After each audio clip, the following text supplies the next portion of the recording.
The river stopped. Not all at once. Not dramatically.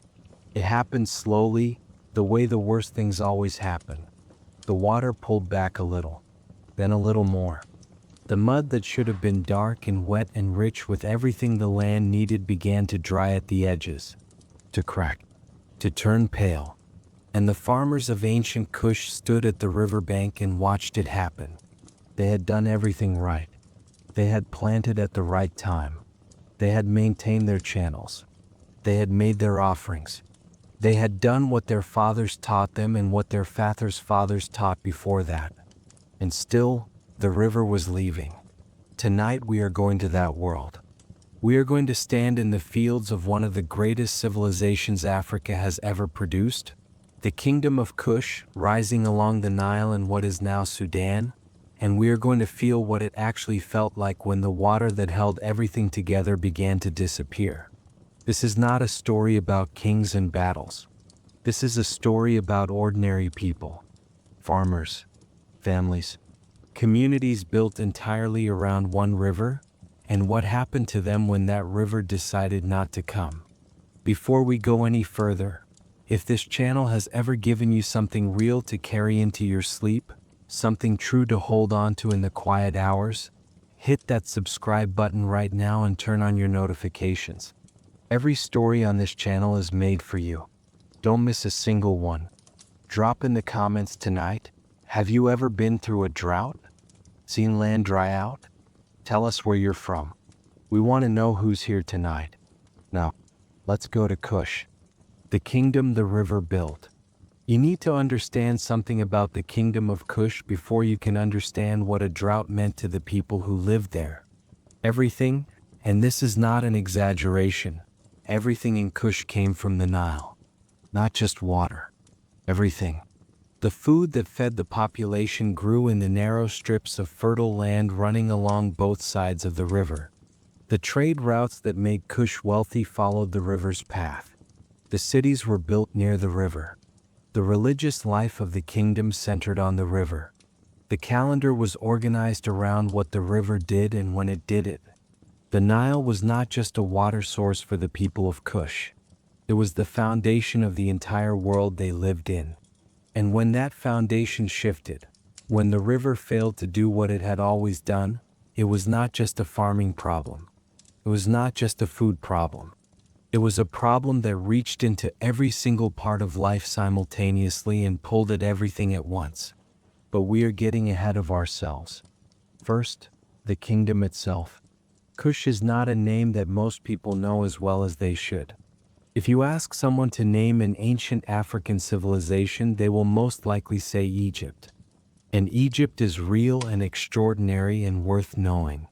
But Egypt's southern neighbor, the kingdom of Kush, which at various points in its long history rivaled Egypt in power and sophistication and once actually ruled Egypt as its own, this kingdom is less talked about than it deserves to be. Kush was old.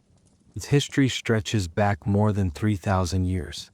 It went through several phases, different capitals, different ruling dynasties, different periods of strength and difficulty. The most famous period, the one most historians focus on, is the era of the Kushite pharaohs. The period when Kushite rulers actually marched north and took the Egyptian throne, ruling as the 25th dynasty of Egypt. But we are not focusing on the kings tonight. We are focusing on the farmers, the ordinary people whose labor made everything else possible, whose fields fed the cities, whose work along the Nile maintained the agricultural system that the entire kingdom depended on. These people did not leave written records of their own. They did not build monuments with their names on them. They did not appear in the official inscriptions that have survived the centuries. But they were there. Millions of them across the long centuries of Kush's existence. Working the same land, following the same river, living the same agricultural life that their parents and great-grandparents had lived before them. And tonight we are going to live it with them. The land of Kush sits in what is now northern Sudan, a stretch of the Nile Valley that is, in many parts, genuinely harsh. Egypt to the north has the wide, generous delta where the river spreads out into multiple channels and waters a large area of extraordinarily fertile land. KUSH does not have this. The fertile strip along the Nile in KUSH is narrower. In some areas very narrow indeed, just a thin ribbon of green on each side of the river, and then desert beginning almost immediately beyond it. This means that the land a farmer in KUSH could actually use, the land that the river's annual flood reached, soaked, and enriched with its dark silt, was limited. Precious. Every bit of it mattered. A Kushite farming family worked a plot that had probably been in their family for generations. The boundaries of it were known and respected. The soil of it was understood in the intimate way that farmers understand the specific piece of land they have spent their lives working. Which parts drain well, which parts hold moisture, which parts produce the most reliable yields in a normal year. They grew sorghum primarily, a grain well suited to the conditions of this part of the Nile Valley, more drought-resistant than wheat, capable of producing a harvest in conditions that would defeat other crops. They grew millet. They grew some vegetables in the wetter areas close to the river. They kept cattle and goats on the land above the flood line. Their lives were organized entirely around one annual event: the flood. The Nile flood was not a disaster. This is the first thing to understand, because the word flood carries negative meaning in the modern world. When we hear flood, we think of something destructive, something to be feared, something that damages and destroys. The Nile flood was the opposite of this for the people who lived along it. It was life. Every year, in a cycle as reliable as the rising of the sun, the Nile swelled. The waters rose and spread out across the low-lying land on both sides of the river. They covered the fields completely, depositing, as they receded, a layer of dark, rich sediment carried all the way from the highlands far to the south. This sediment was extraordinary. It was some of the most fertile soil in the world, renewed every single year by the river itself, without any effort from the farmers. It was the reason that civilization was possible in this valley at all. The reason that people could grow enough food in a narrow strip of land to support cities and armies and temples and royal courts and all the complexity of a major civilization. The farmers of KUSH knew the flood cycle the way they knew their own heartbeats. They knew when it was supposed to come. They knew how high the water should rise. There were specific markers, places on the riverbank or on rocks, where the water level was checked and recorded to determine whether the flood was normal, high, or dangerously low. They knew what a good flood meant. And they knew, with a knowledge that lived in the stomach as much as in the mind, what a poor flood meant. A poor flood was not just a bad year. A poor flood was the beginning of a chain of consequences that unfolded slowly and relentlessly and touched every part of life. When the water did not rise high enough, when it receded leaving less sediment, covering less land, putting less moisture into the soil, the planting season that followed was compromised from the start. The seeds went into ground that was drier than it should be. The roots reached down looking for moisture that was not there in the quantity they needed. The plants that came up were thinner, shorter, less productive than they should be. And the harvest, when it finally came, was smaller. Sometimes much smaller. And a smaller harvest meant less food for the family. Less grain to store for the months ahead. Less to trade with neighbors for the things the family could not produce themselves. Less to give to the state as taxes. But here is the thing that made it truly difficult. A poor flood this year did not guarantee a normal flood next year. Droughts in this region of Africa were sometimes connected to larger patterns. Shifts in rainfall in the highlands far to the south where the Nile's waters originated, changes in wind patterns across the continent, the deep, slow rhythms of the climate that no farmer in KUSH had the ability to predict or prevent. Sometimes the poor flood was followed by another poor flood, and then another. And that sequence of years when the river repeatedly failed to do what it was supposed to do, That is what we mean when we talk about a drought in the context of ancient Kush. Not one bad year, a series of them, coming one after another, each one a little harder than the last. You are a farmer in Kush. You are not young. You are not old. You are somewhere in the middle of your life. A person who has been working this land long enough to know it well, but who still has, in a normal world, many years of work ahead of you. You have a family. A partner who works alongside you in everything. Children, some old enough to help with the lighter tasks, some still small enough to need looking after. Your own parents, aging now, no longer able to do the heavy work, but still present, still important, still the holders of the accumulated knowledge of how this land has been worked across a lifetime. Your life is not easy in the way that comfortable modern lives are easy, but it has a shape, it has a rhythm.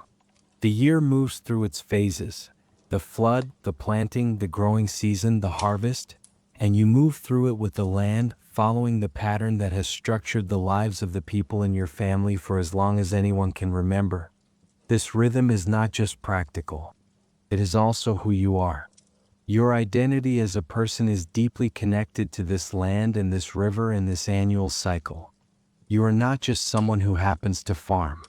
You are a farmer of Kush, of this specific stretch of the Nile Valley, of this particular piece of ground that your family has worked for generations. And right now, standing at the riverbank in the season when the flood should be rising, watching the water level and feeling the first cold finger of worry press against your chest, you are beginning to understand that this year is not going to be normal. The worry does not arrive all at once. It creeps. It begins as a small thing, a noticing. The water is lower than it was at this time last year. This is something you check against memory, against the markers on the rocks, against the conversations you have with the other farmers who also come to the bank and look and measure and think. Everyone is noticing the same thing. The conversations at the riverbank have a different quality this season. Quieter, more careful. The kind of conversations where people are saying things but also not saying the larger thing that is underneath all the smaller things they are saying. The larger thing is this: what if it does not rise?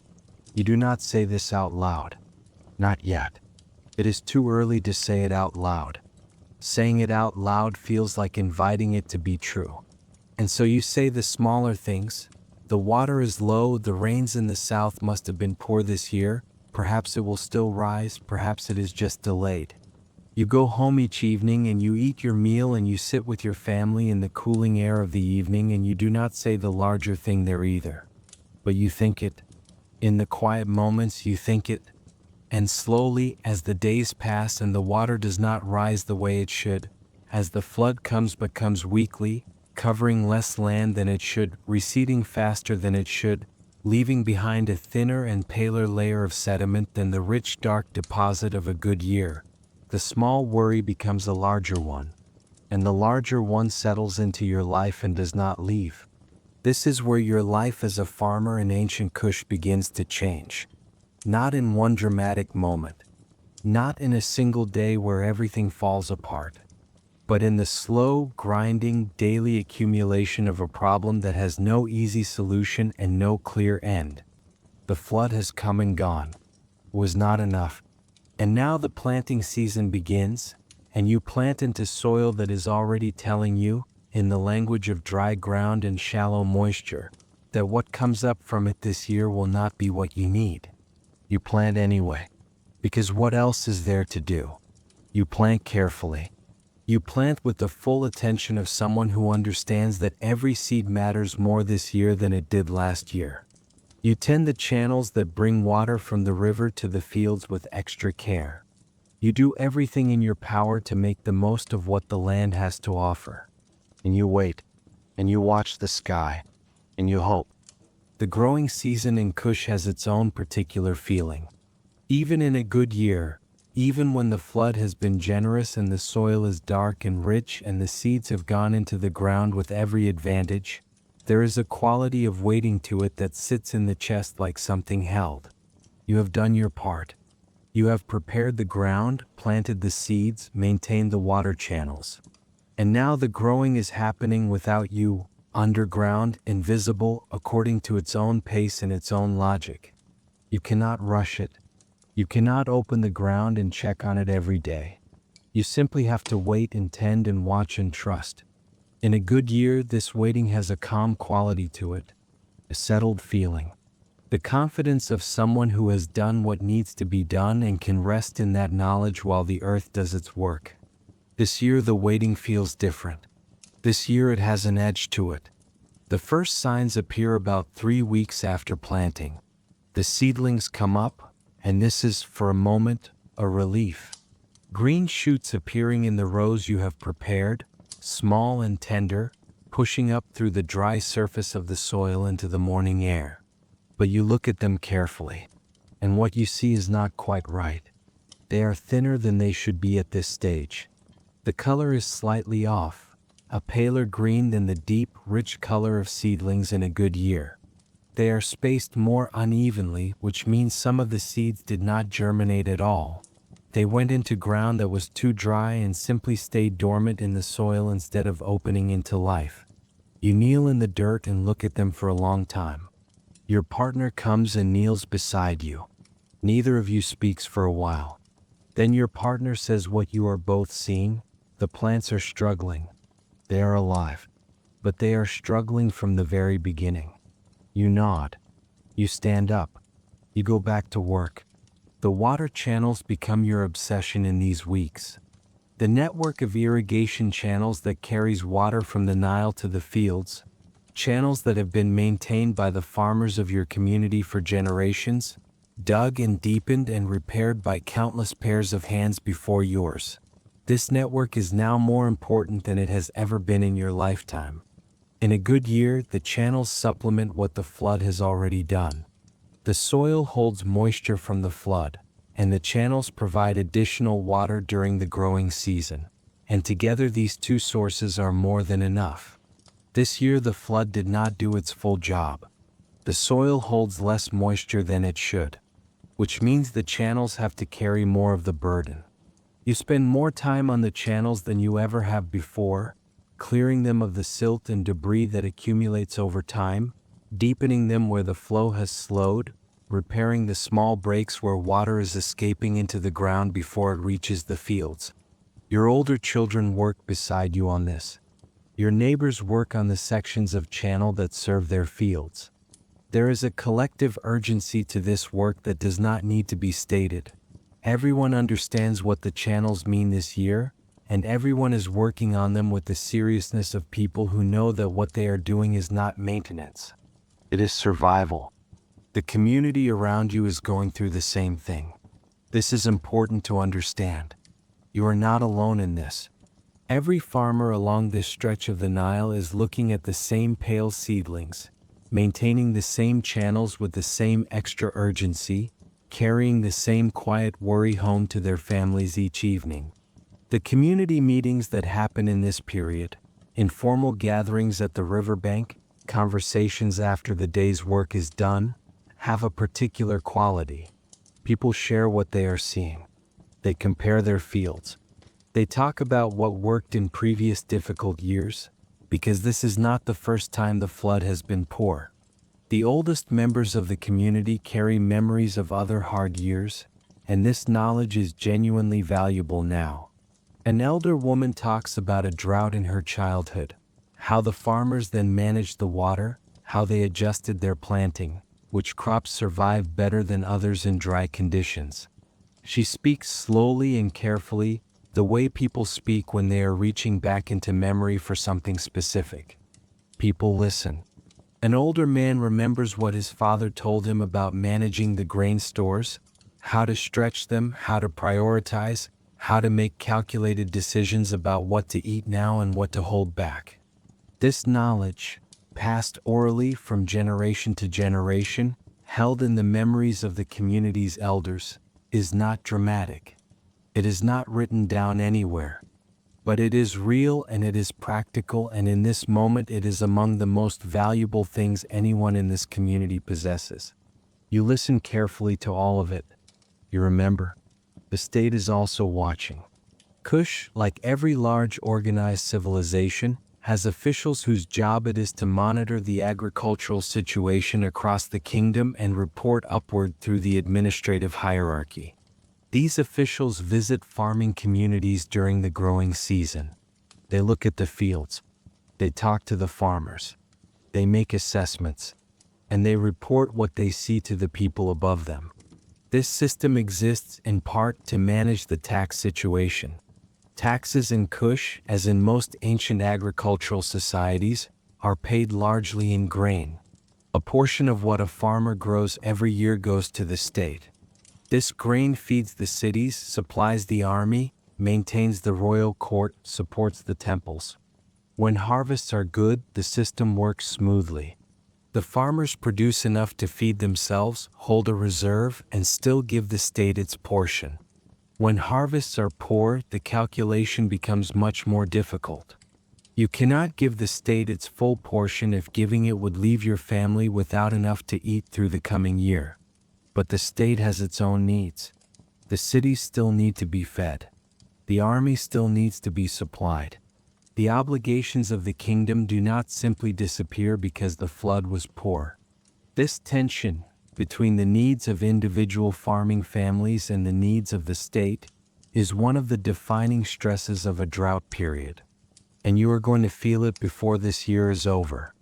By the middle of the growing season, the situation is clearer. Not all bad, but not good. Some of your fields are doing better than others. The ones closest to the river, where the channel water reaches most reliably, where the soil held more moisture from the flood. The plants in these fields are still thin and pale compared to a good year, but they are growing. They will produce something. The fields further from the river are struggling more seriously. The soil there dried out faster once the flood receded. The channel water does not reach these areas as well. By the time it travels the distance from the river, more of it has been absorbed or evaporated. The plants in these fields are sparse. Many of them have not grown at all. Some of them have begun to yellow at the edges. The particular yellow of a plant that is not getting enough water. You make a difficult decision. You concentrate your effort on the better fields. This sounds straightforward, but it is not emotionally easy. The fields you are pulling back from are fields you have worked your whole life. They are part of the land your family has maintained for generations. Walking away from them, even temporarily, even for practical reasons, feels like abandoning something. But you do it because resources are limited and time is limited, and you cannot afford to spread both thinly across all your land when concentrating them on the most productive areas gives your family the best chance. This is the kind of decision that droughts force on people. Not dramatic choices, not heroic ones. Just the grinding, painful work of prioritizing when you cannot have everything and someone has to decide what to let go. Food management begins before the harvest.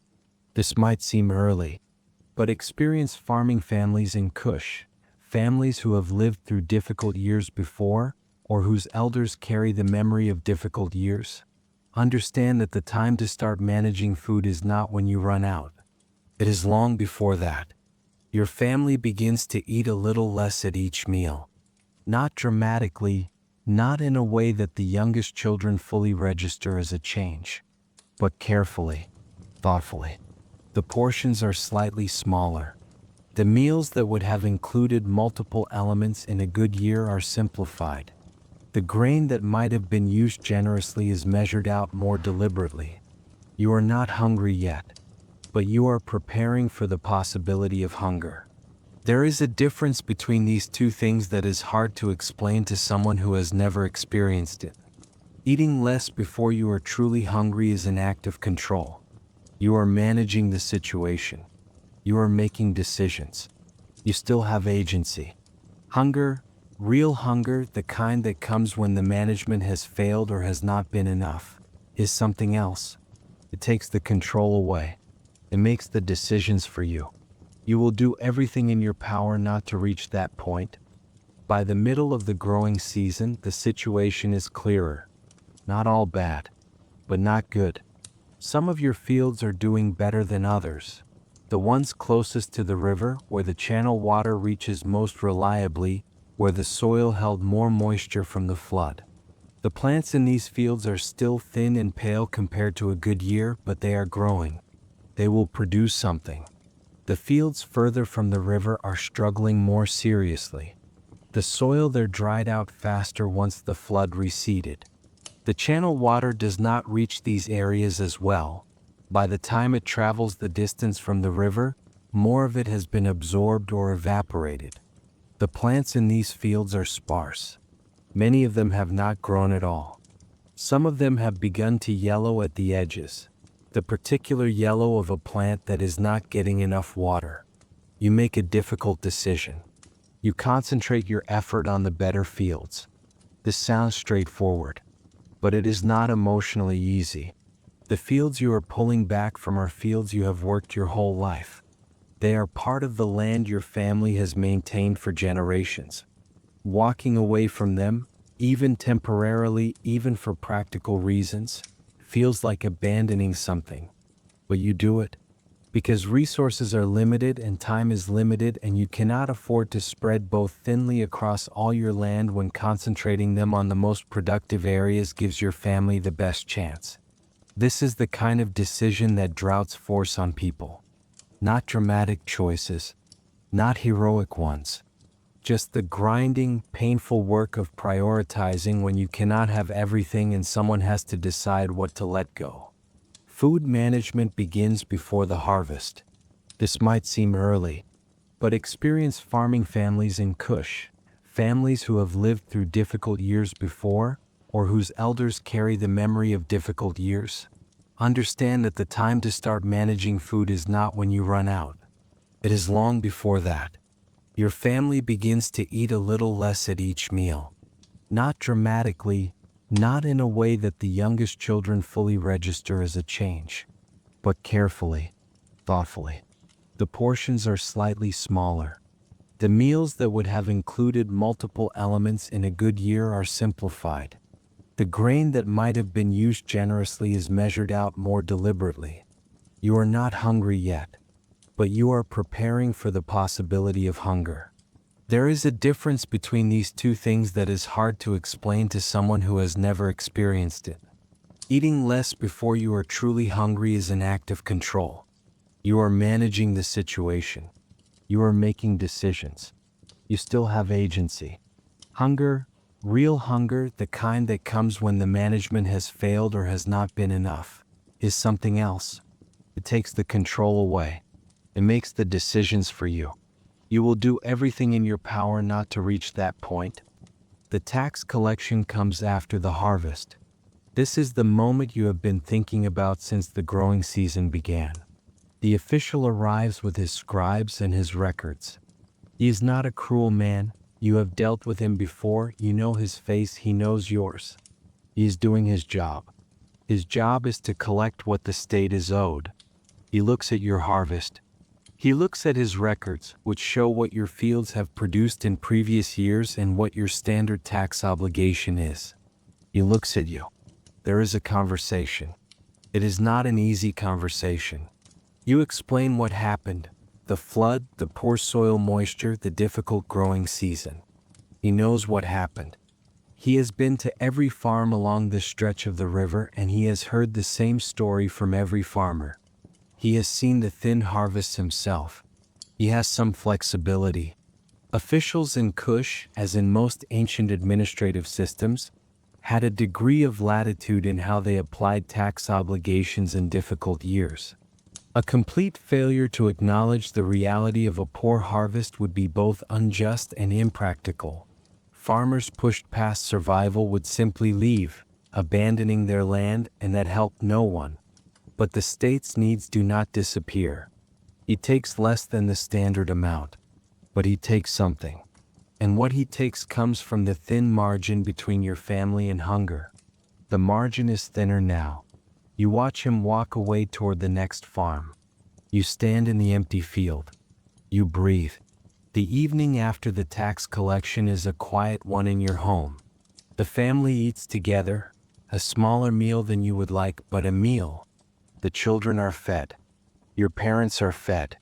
Everyone is together and everyone is warm and the night outside is soft and the stars are coming out over the Nile. You have gotten through this year. Not comfortably. Not without cost. But through it. Your partner sits beside you in the evening quiet. You do not say very much. There is not very much that needs to be said. You have both lived this year together. You both know exactly where things stand. After a while your partner says simply, "We made it through." You nod. You look out at the river, just visible in the dark, a faint gleam of moving water between the black shapes of the land. You think about next year's flood, about the rains in the southern highlands that will determine it, about the calculations you will have to make again, about the decisions you will have to make again, about the fields and the channels and the seedlings and the harvest and the official with his records. All of it waiting for you on the other side of the coming months. But not tonight. Tonight you are here. Your family is fed. The river is out there in the dark, moving steadily, the same river it has always been. Tonight that is enough. Let the night be quiet. Let the stars be steady overhead. Let the river keep moving. There is more ahead. There is always more ahead. But tonight, just for tonight, let it rest. The flood season comes around again. You have been waiting for it the way you have never waited for it before. Not with the easy, confident anticipation of a farmer in a good season.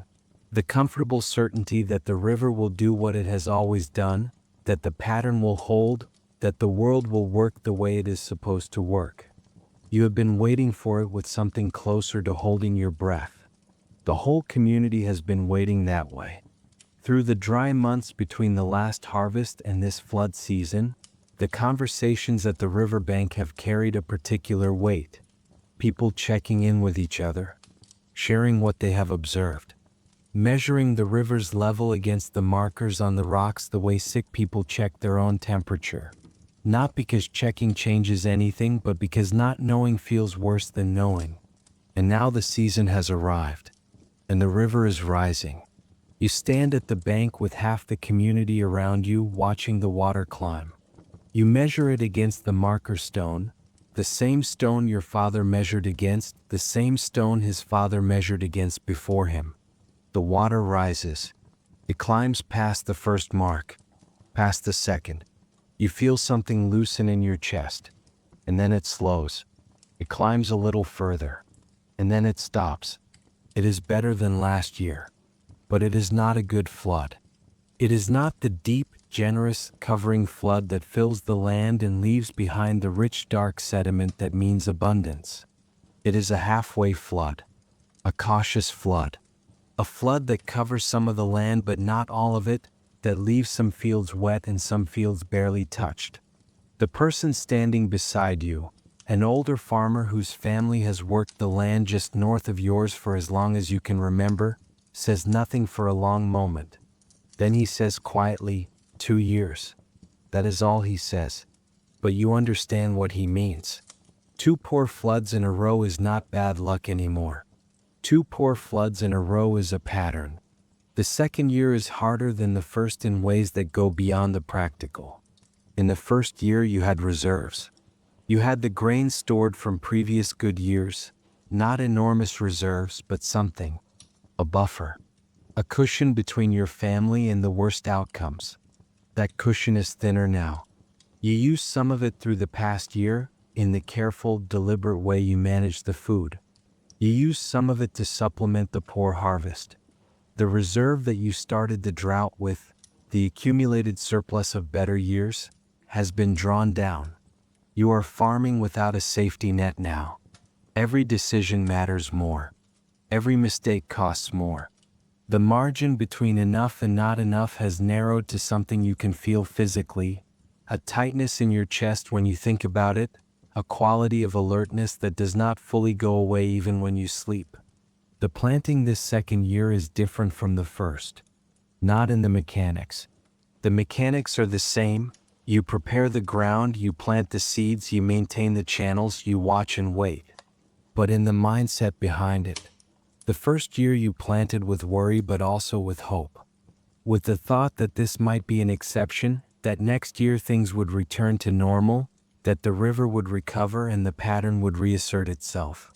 This year you plant knowing that normal has not returned, that whatever is happening with the rains in the southern highlands is continuing, that you are not dealing with a single bad year but with something more sustained and more serious. You plant more sorghum this year than before. Sorghum is the right crop for this. More drought resistant than other grains, more likely to produce something even in dry conditions. You have always grown sorghum, but this year you give it more of your land, shifting away from crops that need more water toward the one that needs less. This is an adaptation, a real one. The kind that costs you something, the variety of your harvest, some of the other foods your family is used to eating, but that makes practical sense. You make the adjustment without drama. This is what farming people do. They read the conditions and they respond to them. They do not wait for the conditions to become what they want them to be. They work with what is actually there. Your children are aware of things now that children should not have to be aware of. The older ones, old enough to understand the adult conversations they overhear, old enough to read the quality of tension in the household, are carrying a knowledge that sits on them in the particular way that knowledge of insecurity sits on young people. They are not panicking. They have not been given reason to panic, but they are watching. They watch how much food is served at meals. They watch your face when you come back from the fields. They watch the conversations you have with your neighbors and the expressions on the faces of the adults around them. Children are extraordinarily sensitive to the emotional weather of their families.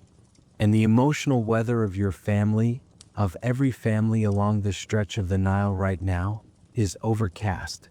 You try to protect them from the weight of it without lying to them.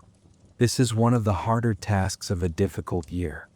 Keeping your children's world stable enough that they can continue to be children, can play, can learn, can grow, while also preparing them gently and honestly for the reality of what the family is managing. You do not always get the balance right. There are evenings when the worry shows through more than you would like. When your voice is shorter than it should be, when the tiredness behind your eyes is visible, when the children look at you and see something that makes them quieter than usual. On those evenings you make a point of sitting with them, of telling them, in simple, honest words, that things are difficult but that the family is managing, that you are all going to be all right. You say it because you believe it, and because you know they need to hear it from you.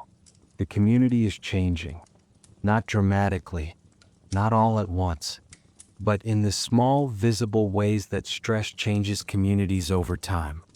The mutual help that farming communities in KUSH have always depended on. Neighbors helping neighbors with the harvest, families sharing resources during lean periods, the informal network of obligation and generosity that makes community life workable. This network is under pressure. Most people are still helping each other. The basic instincts of community solidarity are real and they are holding. People still share what they can. They still show up for their neighbors' harvests.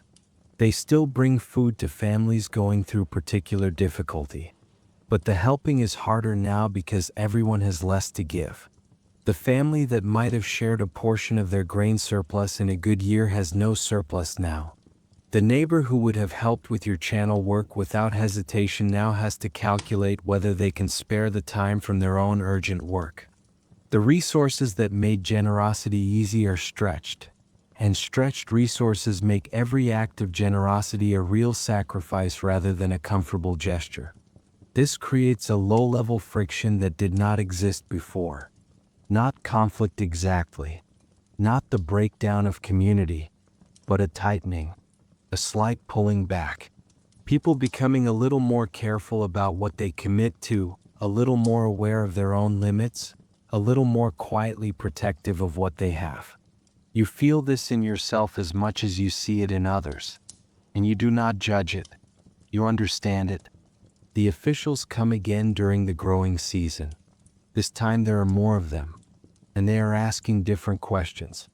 They are not just assessing this year's likely harvest. They are asking about the community's grain stores, how much is held in reserve, how much has been drawn down from previous years, what the overall food security situation looks like. Someone above them in the hierarchy has become concerned. A kingdom that depends on agricultural surplus for everything, for the cities, for the army, for the temples, for the royal court, cannot afford to be surprised by a widespread food crisis. The officials assessing the situation now are gathering information that will be used to make decisions at a level far above your community. Decisions about taxation, about whether grain from other parts of the kingdom where the flood was better might be redistributed to areas where it was poor, about what interventions are possible and what the priorities should be. You speak to one of the officials directly. You explain your situation clearly and without exaggeration. You tell him what your land produced last year, what you expect it to produce this year, what your family's reserve situation looks like. You tell him about the adaptations you have made, the shift to more sorghum, the extra work on the channels, the careful food management. He listens. He writes things down in the way scribes write things down, quickly, precisely, in the formal notation that will be read by someone else far away who will never see your face. He thanks you. He moves on to the next farm. You watch him go. You do not know what will come of it. You do not know whether the information you have given him will result in anything that helps your family directly. The distance between a farmer on the Nile bank and the decisions made in the royal court is enormous. But you said what was true. That is what you could do. The growing season moves through its middle weeks. The sorghum is doing better than last year. The shift in your planting has paid off. The more drought-resistant crop is handling the dry conditions more reliably than the crops that struggled last year. The plants are still not what they would be in a good year. Still thinner, still paler, still fighting for every unit of water you can get to them through the channels. But they are growing. You walk through the fields in the early morning before the heat arrives, when the air is still cool and the light is low and golden and the plants are just visible in the rows ahead of you. You walk slowly. You look at each section carefully. You note what is doing well and what is not. There is something meditative about this morning walk. Something that, even in the difficulty of this year, gives you a few quiet minutes of simply being with the land, paying attention to it, being present in it. The land is not your enemy. The drought is not something the land is doing to you. The land is doing what it can with what it has been given. The river is doing what it can. The plants are doing what they can. Everything is doing its best. And you are doing your best. And whatever comes from that, whatever the harvest brings, whatever the tax collector takes, whatever the coming months require of your family, you will face it with the same steady, patient, daily effort that you have brought to every morning of your working life. This is what it means to be a farmer. Not the mastery of conditions, the endurance of them. By the time the harvest season approaches, you have a rough sense of what is coming. Better than last year. Not good, but better. The sorghum especially has surprised you. It has performed more reliably than you expected, producing grain even in the driest sections of your fields where other crops gave up entirely. You make a note of this in the way farmers make notes, not on paper but in memory, stored carefully for the decisions of next year. Next year you will plant even more sorghum. Next year you will continue the water channel improvements you began this year. Next year you will plant slightly differently, spacing things in a way that you have been thinking about, that you discussed with the elder woman whose memories of previous droughts have been so useful, that conserves soil moisture more effectively. You are already planning next year. This is something important to notice. In the middle of difficulty, in the second year of a drought, with thinning reserves and tired muscles and the constant low hum of worry, you are planning forward. You are thinking about what you can do differently, what you have learned, how to apply that learning to the seasons ahead. This is not optimism in a simple sense. It is something deeper than optimism. It is the fundamental orientation of a farming person. The orientation toward the future, toward the next season, toward the possibility of better. Without this orientation, farming is not possible. You cannot plant a seed without believing at some level that something will grow from it. You cannot keep going without believing that going is worth it. The second harvest comes in. You gather it carefully, field by field, family working together in the late season heat. Your neighbors come to help and you help them in return. The grain comes in slowly, bundle by bundle, the accumulated effort of another difficult year made physical and countable and real. It is better than last year. Not enough to restore the reserves you have drawn down. Not enough to return you to the comfortable position you were in before the drought began. But enough that the calculation, when you sit down and do it carefully, comes out on the right side. Enough for the family. Enough for seed. Something small left over, not much but something. You do the calculation twice. Comes out the same both times. You sit with that for a moment. Then you call your family together and you tell them what the harvest has come to. You tell them that it is better than last year. That the family is going to be all right. Your oldest child, who has been carrying their quiet awareness of the family situation for 2 years now, who has watched and calculated and worried in the way that responsible older children watch and calculate and worry, looks at you when you say this. Really looks at you. Checking. You meet their eyes and you nod. It is true.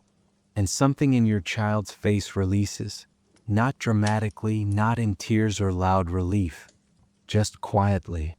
The way tension releases when the thing it was braced against does not arrive. They go back to their work. And you watch them go, your child moving through the harvested field in the long afternoon light, and you feel something settle in your chest. The kind of settling that comes only after something difficult has passed. The particular, quiet relief of still being here. There is a particular kind of tired that has no name. Not the tiredness that comes from a long day of physical work. That kind is familiar, even comfortable in its way. You know it well. It settles into the muscles in the evening and lifts again by morning after sleep. It is the tiredness of someone who has worked hard and can feel the work they have done in their body. The tiredness of the third year of a drought is different. It lives deeper than the muscles. It lives in the part of you that makes decisions. The part that calculates and plans and adapts and manages. That part has been working without rest for 2 full years now, running the same calculations, making the same difficult prioritizations, holding the same careful vigilance over the same shrinking margins. That kind of tired does not lift after one night of sleep. It accumulates. And by the time the third flood season arrives, by the time you are standing at the riverbank again with the measuring stone in front of you and the familiar held breath feeling in your chest, you are carrying 2 years of that accumulation in addition to everything else. The flood comes. You measure it. It is the same as last year, perhaps slightly worse. The man standing beside you at the bank, the older farmer from the land to the north, does not say anything this time. Last year he said 2 years. This year there is nothing to say that the number 3 does not already say by itself. 3 years. 3 poor floods in a row.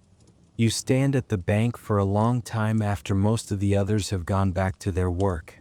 You look at the water. The river looks the same as it always looks. Wide and brown and moving steadily, the same river it has always been, the same river that has been flowing through this valley for longer than any human civilization. It does not know it is failing you. It does not know what its low level means for the families along its banks. It is simply doing what it is doing, driven by forces far away and far above anything you can influence. You stand there and you let the reality of 3 years settle into you fully. No softening it. No managing it. Just feeling the full weight of it for a moment before you pick it back up and carry it forward the way you always carry it. Then you turn away from the river. And you go back to work. There is a particular kind of tired that has no name. Not the tiredness that comes from a long day of physical work. That kind is familiar, even comfortable in its way. You know it well. It settles into the muscles in the evening and lifts again by morning after sleep. It is the tiredness of someone who has worked hard and can feel the work they have done in their body. The tiredness of the third year of a drought is different. It lives deeper than the muscles. It lives in the part of you that makes decisions. The part that calculates and plans and adapts and manages. That part has been working without rest for 2 full years now, running the same calculations, making the same difficult prioritizations, holding the same careful vigilance over the same shrinking margins. That kind of tired does not lift after one night of sleep. It accumulates, and by the time the third flood season arrives, by the time you are standing at the riverbank again with the measuring stone in front of you and the familiar held breath feeling in your chest, you are carrying 2 years of that accumulation in addition to everything else. The flood comes. You measure it. It is the same as last year, perhaps slightly worse. The man standing beside you at the bank, the older farmer from the land to the north, does not say anything this time. Last year he said 2 years. This year there is nothing to say that the number 3 does not already say by itself. 3 years. 3 poor floods in a row. You stand at the bank for a long time after most of the others have gone back to their work. You look at the water. The river looks the same as it always looks. Wide and brown and moving steadily, the same river it has always been, the same river that has been flowing through this valley for longer than any human civilization. It does not know it is failing you. It does not know what its low level means for the families along its banks. It is simply doing what it is doing, driven by forces far away and far above anything you can influence. You stand there and you let the reality of 3 years settle into you fully. No softening it, no managing it. Just feeling the full weight of it for a moment before you pick it back up and carry it forward the way you always carry it. Then you turn away from the river, and you go back to work. The second decision involves the elders. There are 3 very old people in the wider community who have lived through a drought of this length before. Not the same drought, one that happened when they were children decades ago before anyone now farming was old enough to work the land. They are asked to share everything they remember. They do. Over several sessions. Sitting in the shade, speaking slowly, reaching back into memories that are old and sometimes imprecise but never worthless. They share what they know. They talk about which crops survived and which ones did not.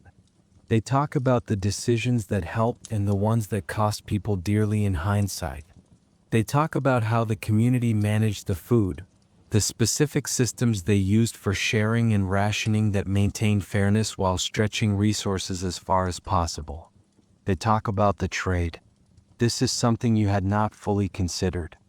In the drought of their childhood, the community had eventually reached a point where local food production was simply not enough, where no amount of management and adaptation and sharing could bridge the gap between what the land was producing and what the people needed to survive. What saved them was trade. KUSH sat along one of the great trade routes of the ancient world, the corridor between sub-Saharan Africa and Egypt and the Mediterranean beyond. Goods moved along this route constantly. Gold and ivory and ebony and exotic animals moving north.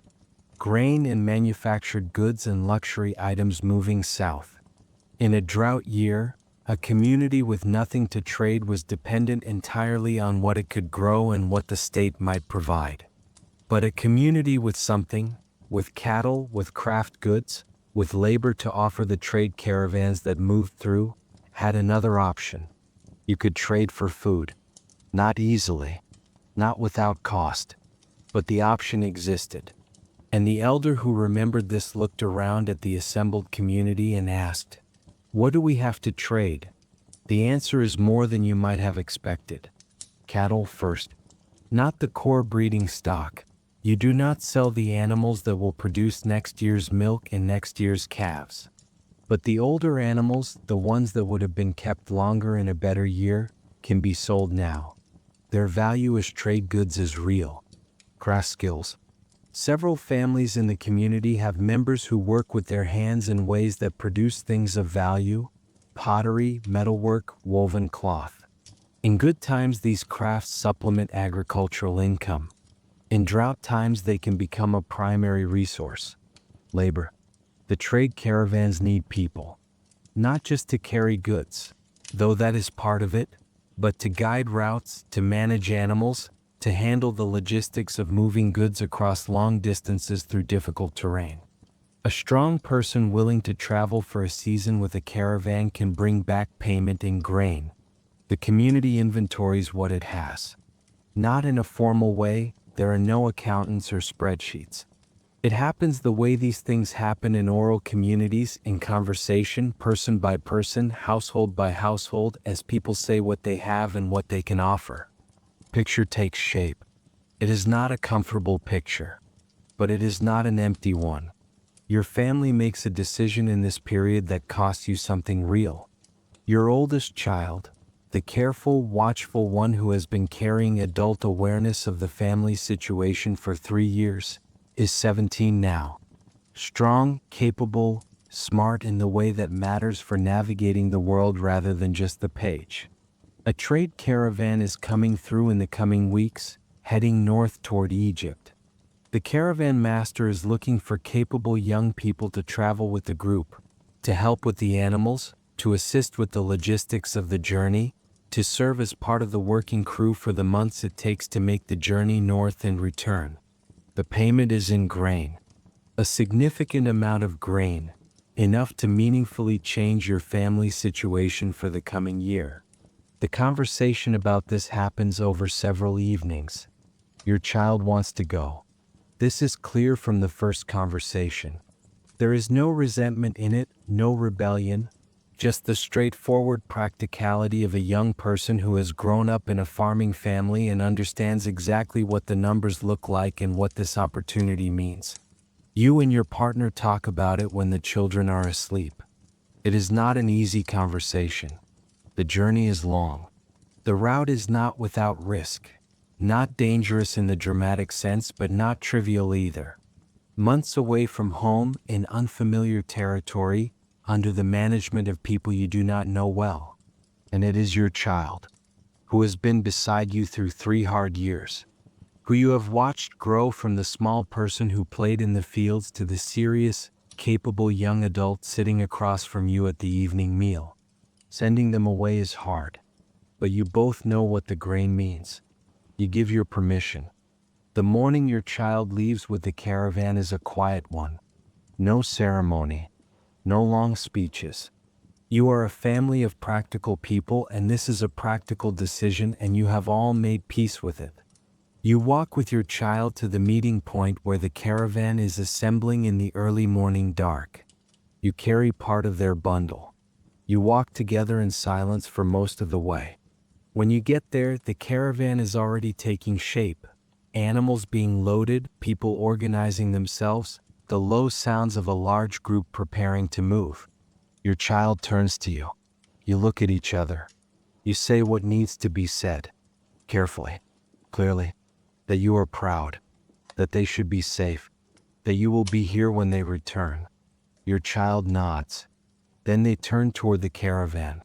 And you stand there in the early dark and you watch them go.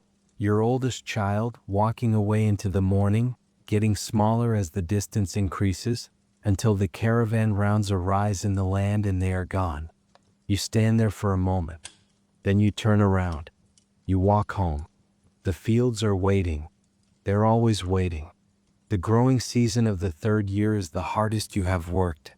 The water sharing arrangement from the community meeting is in effect and you honor it fully, managing your own channel access around the needs of the families further out, adjusting your watering schedule, accepting less than you would take in a normal year so that others can have more than they would have. Your fields show it. The sorghum, your main crop now, almost your only crop, is thinner than it has been even in the previous 2 difficult years. The water sharing, necessary and right as it is, means your land is drier than it would be if you were keeping all the water for yourself. You accept this. You made the decision knowing the cost. You tend your fields with the same daily care and attention you have brought to them every year of your working life. You walk them in the morning. You maintain the channels. You remove the weeds that compete with your crops for the limited moisture in the ground. You do everything in your power. And then you wait. The letters, or rather, the messages carried back from the north by travelers moving in the opposite direction from your child's caravan, begin arriving in the community several weeks after the caravan left. Not from your child directly. Literacy among farming families in KUSH is not universal.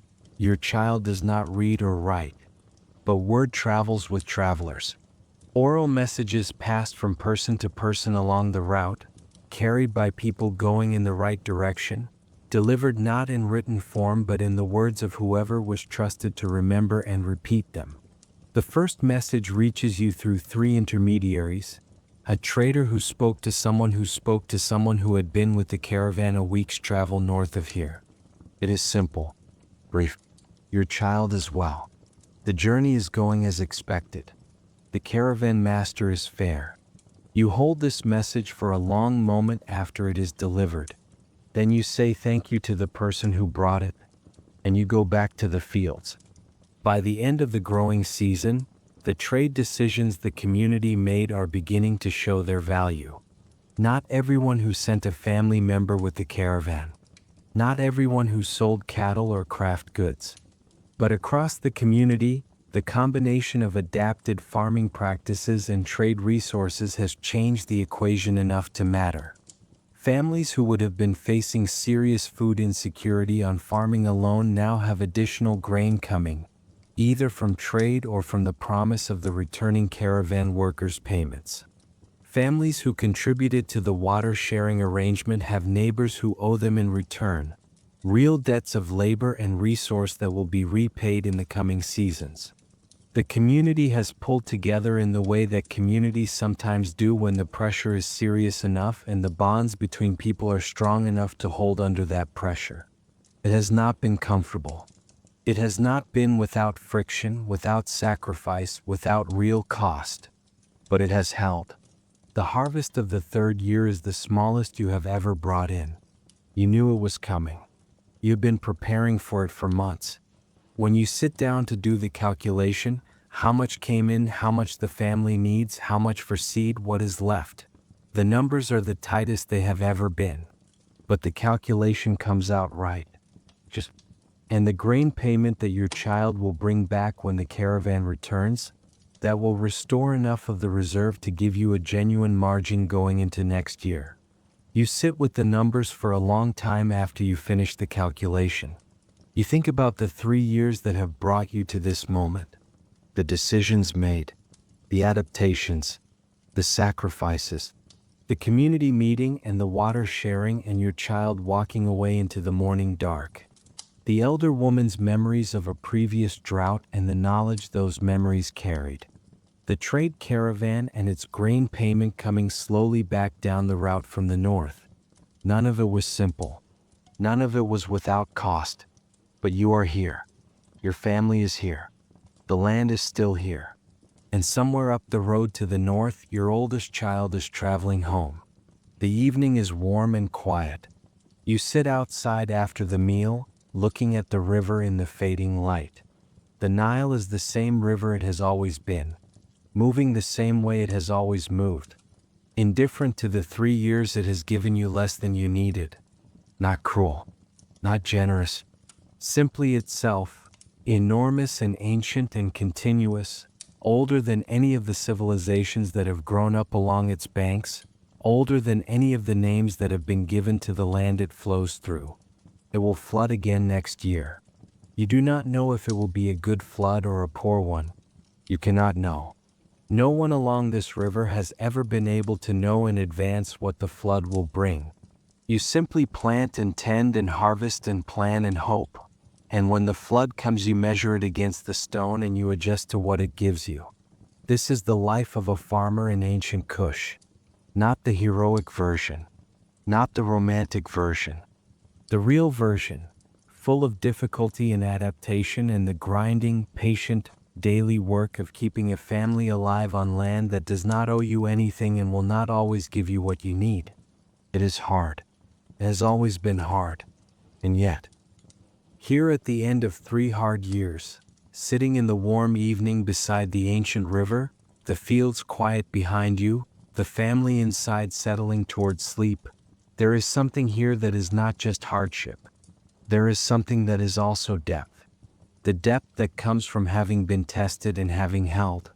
From having faced something real and responded to it with everything you had. From having been part of a community that pulled together when it mattered. From having made the hard decisions and lived with their costs and come through to the other side. You are not the same person you were 3 years ago. You are more. Not happier exactly. Not more comfortable. But more real. More grounded. More deeply connected to this land and this river and these people than you were before the drought began. Because difficulty, when it is survived, leaves something behind. It leaves knowledge. It leaves strength. It leaves the particular, quiet confidence of someone who has been tested and has not broken. Let the evening be gentle now.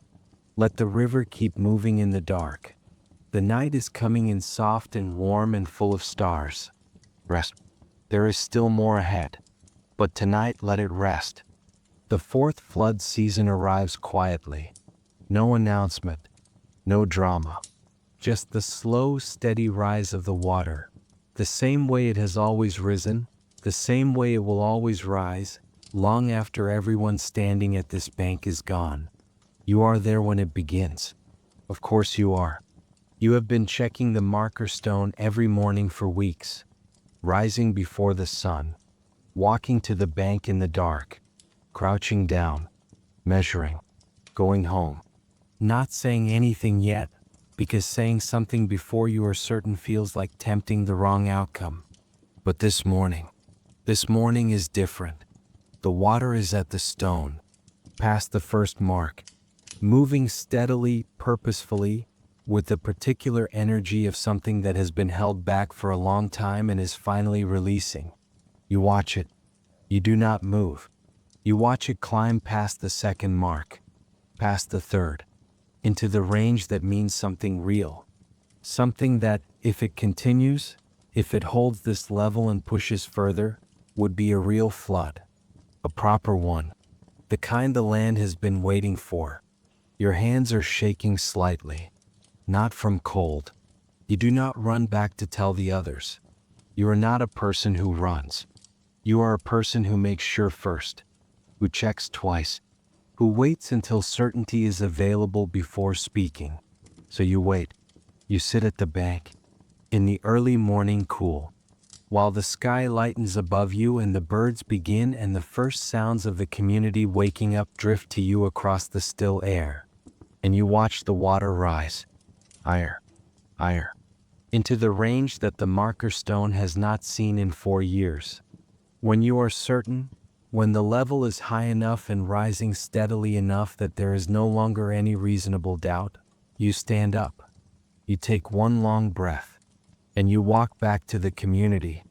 Word travels the way it always travels in a place like this. Not through any announcement. Not through any official process. Just through the simple, unstoppable movement of one person telling another person who tells another, who is already walking toward the bank before the sentence is finished. Within an hour, half the community is standing at the river. Standing quietly mostly. Not celebrating loudly. These are farming people, practical people. People who have learned through 3 hard years not to celebrate too early. But standing together. Looking at the water. Measuring it against the stone. Seeing what you saw. The older farmer from the land to the north stands beside you. He looks at the water for a long time. Then he says very quietly, 4 years. You nod. He looks at the water a little longer. Then, for the first time in a long time, he smiles. Your oldest child came back from the caravan 6 months ago. The return was not dramatic. Not a celebration with noise and ceremony. Just your child walking up the path to the homestead in the early evening, thinner than when they left, with a kind of settled quality in their eyes that had not been there before. You held them. You did not say much. You did not need to. The grain they brought back changed the calculation significantly. Enough to restore the reserves to a level that felt, for the first time in years, like genuine security. Enough that the coming planting season, even if the flood was only moderate, would not begin from a position of fear. And now the flood is not moderate. Now the flood is real. The planting of the fourth year feels different from anything you have experienced in a long time. The soil is dark, properly dark, the deep, rich, almost black color that means the flood has done its full work. The sediment is thick and generous. You can feel it in your hands when you pick it up. Heavy and moist and alive with everything the land needs. You plant carefully. The way you always plant, methodically, row by row, with full attention to every seed going into the ground. But the quality of attention is different this year. In the drought years, you planted with calculation, with careful management, with the focused, tight energy of someone who knows that every seed matters because there is nothing to spare. This year you plant with something closer to joy. Not loud joy, not celebrating joy. The quiet, deep joy of a person returning to something they love after a long time away from it. The joy of hands in good soil, of seeds going into ground that is ready to receive them, of the particular, unrepeatable feeling of planting season in a year when the conditions are right. Your children work beside you. Your partner works beside you. Your parents, older now, slower, not able to do as much as they once did, sit at the edge of the field in the early morning shade and watch. And occasionally your oldest child looks up from the work and meets your eyes across the field. Nothing is said. Nothing needs to be said. The growing season of the fourth year unfolds gently. The seedlings come up strong, dark green, thick in the rows. The kind of seedlings that mean the ground beneath them is doing its full work, that the moisture is there, that the nutrients are there, that everything the plant needs to grow is present and available. You still walk the fields every morning. You still check the channels. You still pay attention to everything the land is telling you. But the quality of that attention has changed. It is not the tight, anxious vigilance of the drought years, the constant measuring and calculating and bracing. It is something more open, more at ease. The attention of a person who is watching something grow because they love watching it grow, not because they are afraid of what will happen if it does not. This is what you missed most, you realize. Not just the harvest, not just the food security and the full grain stores and the comfortable margin. You missed this feeling. The feeling of being a farmer in a good year.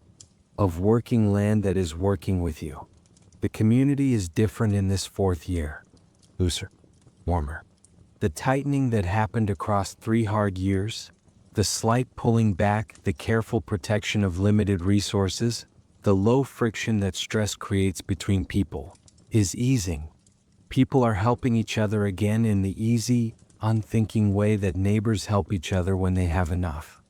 Not calculating the cost of generosity, not needing to.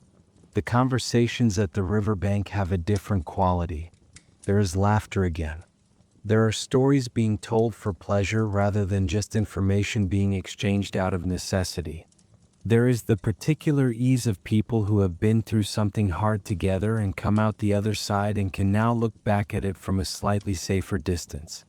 The elder woman, the one whose memories of the previous drought were so valuable, sits with a group of younger farmers one afternoon and talks.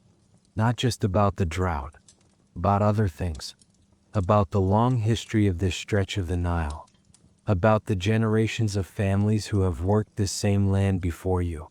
You sit at the edge of the group and listen, and you think about the knowledge that you have now, that 3 years of drought has given you, the adapted planting strategies, the water sharing systems, the understanding of which crops hold up and which ones do not, the trade connections that your child brought back from the caravan journey.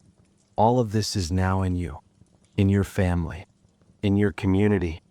It will be passed on to your children, to their children, to the next generation of farmers who will work this same stretch of the Nile, who will one day stand at this same marker stone watching the flood level with the same held breath feeling that you have felt every year of your working life. You will tell them what you know, the way the elders told you, the way knowledge has always moved in places like this, not written down, not stored in a building somewhere, but carried inside people.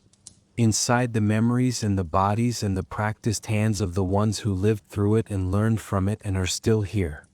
The harvest of the fourth year is everything a harvest is supposed to be. Full, heavy. The sheaves thick in your hands when you cut them. The grain stores filling steadily as the work goes on, day after day, field by field, the accumulated abundance of a good year coming in from the land that earned it. You work through the harvest with your whole family. Your children working beside you, all of them now, even the younger ones old enough to help with the lighter tasks. Your oldest child working with the particular efficiency of someone who spent months traveling with a caravan and came back with a kind of practical competence in the body that was not there before. Your partner working with the ease and rhythm of someone returning to what they know best. And you, working the land your parents worked, the land their parents worked, the land that has held your family through drought and difficulty and the grinding uncertainty of years when the river did not give what was needed. Still here, still producing, still capable of this fullness, this abundance, this deep and quiet miracle of good soil and good water and careful human hands working together. The tax official comes. He looks at your harvest. He looks at his records. He looks at you. This time there is no difficult conversation. This time the calculation is straightforward. The harvest is good. The standard obligation is met easily. There is still a generous amount remaining for the family, for food, for seed, for a reserve that is real and comfortable and will not need to be drawn down before next year's harvest.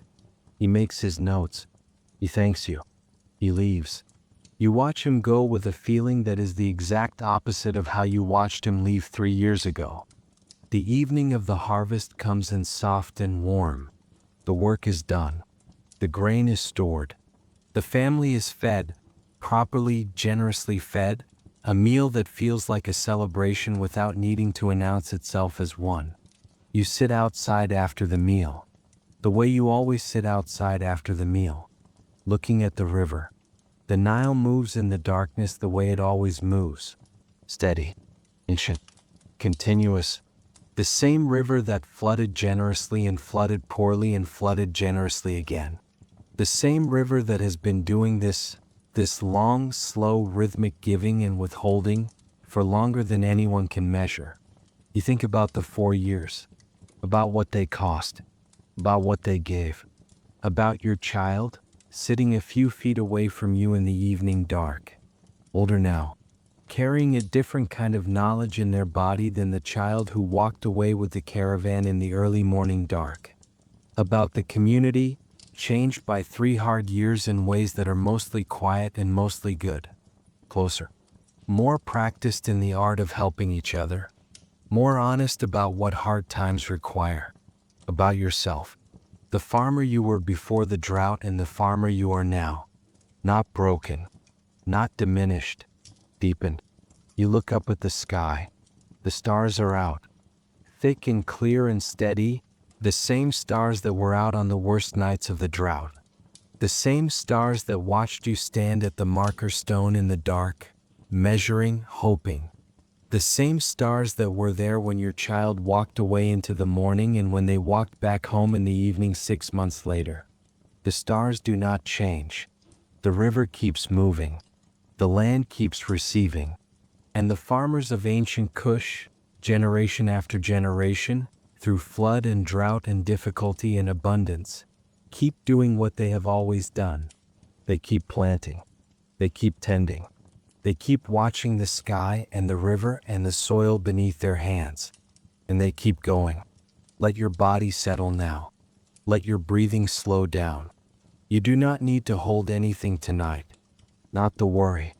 Not the calculations. Not the weight of the hard years or the relief of the good ones. Just let it go. Let your shoulders drop. Let your hands rest. The river is moving out there somewhere. In the dark. The same way it always moves. The same way it was moving long before you were born. The same way it will move long after everything you know has become history. It is steady. It is ancient. It does not rush. And you are here. Still here. After everything. Breathing softly. Growing heavy. Drifting. The Nile keeps moving in the dark. The stars keep burning, quiet and patient, above the ancient valley. And somewhere along the riverbank, in the deep, warm, gentle dark of a night in ancient KUSH, a farmer closes their eyes and rests, and the land holds them, the way it has always held them, the way it always will. Good night.